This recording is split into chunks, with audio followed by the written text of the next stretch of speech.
নমস্কার, আপনারা দেখছেন বিডিপি পাবলিক জোন। আজকের মুখ্য সংবাদ। দিল্লির রাজনীতিতে বড় পরিবর্তন হয়েছে।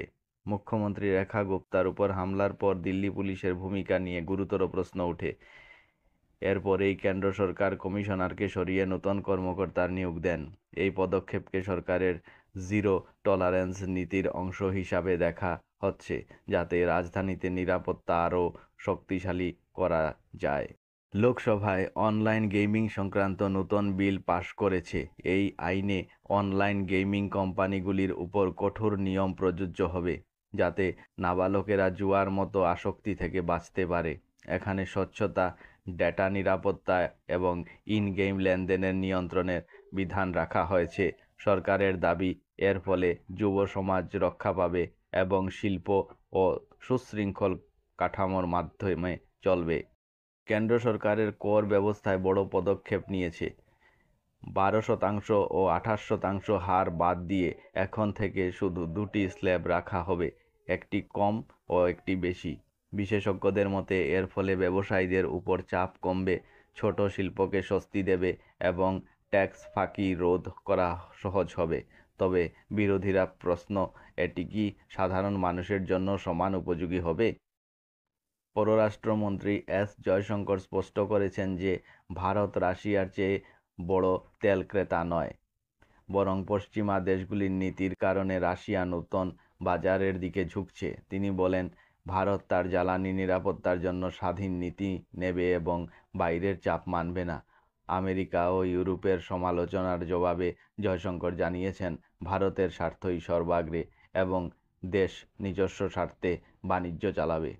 সংসদে বর্ষাকালীন অধিবেশন শেষ হয়েছে। এই সময়ে প্রধানমন্ত্রী নরেন্দ্র মোদী ও কংগ্রেস নেতা রাহুল গান্ধীর মধ্যে তীব্র বাকবিতণ্ডা হয়। উপরাষ্ট্রপতি জগদীপ ধনখড় হঠাৎ পদত্যাগ করে সকলকে চমকে দেন। এই অধিবেশনে অনলাইন গেমিং সহ একাধিক গুরুত্বপূর্ণ বিল পাশ হয়েছে।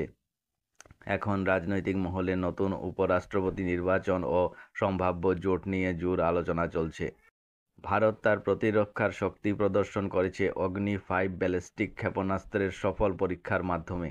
এটি প্রায় 5,000 কিলোমিটার দূর পর্যন্ত লক্ষ্য ভেদ করতে পারে এবং এতে অত্যাধুনিক নেভিগেশন প্রযুক্তি ব্যবহার হয়েছে। বিশেষজ্ঞরা বলছেন, এই পরীক্ষার ফলে এশিয়া থেকে ইউরোপ পর্যন্ত কৌশলগত ভারসাম্য নতুন মাত্রা যোগ দেবে। প্রতিরক্ষা মন্ত্রণালয়ের দাবি, এটি আত্মনির্ভর প্রতিরক্ষার শক্তির পথে ঐতিহাসিক পদক্ষেপ। নেপাল সম্প্রতি অভিযোগ করেছে যে লিপুলেখা গিরিপথ দিয়ে ভারত চীন বাণিজ্য বেড়েছে।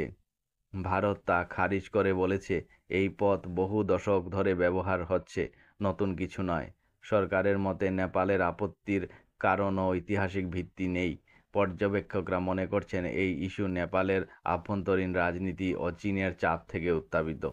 পূজা মৌসুমে যাত্রীদের জন্য বড় ঘোষণা করেছে ভারতীয় রেল। দীপাবলি ও ছট পূজা উপলক্ষে প্রায় 12,000 বিশেষ ট্রেন চালানো হবে, যাতে মানুষ বাড়ি ফিরতে সুবিধা পান। এর সঙ্গে 20% ভাড়ার রিফান্ড স্কিমও চালু হবে। যাত্রীরা বলেছেন, প্রতি বছর উৎসবের সময় টিকিটের তীব্র সংকট থাকে। এই সিদ্ধান্ত তাদের জন্য স্বস্তি বয়ে আনবে। কেন্দ্রীয় উপভোক্তা সুরক্ষা কর্তৃপক্ষ বাইক ট্যাক্সি সার্ভিস র্যাপিডোর ওপর ভ্রান্তিকর বিজ্ঞাপন প্রচারের অভিযোগে 10 লক্ষ টাকা জরিমানা করেছে। পাশাপাশি গ্রাহকদের রিফান্ড দিতে কোম্পানিকে নির্দেশ দেওয়া হয়েছে। বিশেষজ্ঞরা মনে করছেন, এই সিদ্ধান্ত ডিজিটাল মার্কেটিং ও ভোক্তা অধিকারের মধ্যে ভারসাম্য তৈরিতে গুরুত্বপূর্ণ ভূমিকা নেবে। অনলাইন সার্ভিসগুলোকে এখন আরও স্বচ্ছ হতে হবে। কংগ্রেস নেতা রাহুল গান্ধী সম্প্রতি অভিযোগ করেন যে ভোটার তালিকায় কারচুপি করে নির্বাচনের ফল প্রভাবিত হয়েছে। এই ইস্যুতে সুপ্রিম কোর্টে জনস্বার্থ মামলা দায়ের হয়েছে। মামলাকারীদের দাবি, স্বাধীন সংস্থা দিয়ে ভোটার লিস্টের তদন্ত করা হোক। যদি আদালত তদন্তের নির্দেশ দেয়, তবে ভারতীয় রাজনীতিতে বড় পরিবর্তন দেখা যেতে পারে। খবর আজকের মতো এখানেই শেষ হলো।